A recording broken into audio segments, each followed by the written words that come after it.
কাঁঠাল কাটা ঠেকাতে গিয়ে প্রতিপক্ষের আঘাতে প্রাণ গেল কৃষকের। কুষ্টিয়ার কুমারখালীর শানপুকুরিয়া গ্রামে জমি নিয়ে হোসেন আলীর সঙ্গে চাচাতো ভাই কৃষক রিয়াজ উদ্দিনের দীর্ঘদিন ধরে বিরোধ চলে আসছিল। শনিবার দুপুরে বিরোধপূর্ণ জমির গাছ থেকে কাঁঠাল কাটতে যান হোসেনের স্ত্রী নাসিমা খাতুন। এ সময় কাঁঠাল কাটতে বাধা দেন রিয়াজ।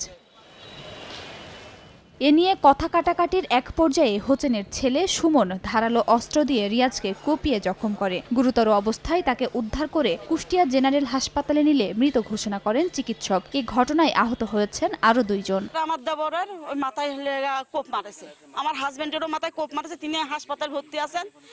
আর আমার দেবরের কোপ মারলে পর আমার সঙ্গে সঙ্গে আমার দেবর ওখানে জ্ঞান হারায়। বিচার চাই, ফাঁসি চাই। নগদের কাছে সব গ্রাহকই প্রিয়, তাই তো সারা দেশে ক্যাশ আউট চার্জ সবচেয়ে কম। পরিস্থিতি স্বাভাবিক রাখতে এলাকায় অতিরিক্ত পুলিশ মোতায়েন করা হয়েছে। আমাদের ডিবি টিম, আমাদের থানা পুলিশ একযোগে কাজ করে যাচ্ছে আসামিদের গ্রেফতারের জন্য। ঘটনার পর অভিযুক্ত সুমন ও তার পরিবারের সদস্যরা পলাতক রয়েছে। সময় সংবাদ, কুষ্টিয়া।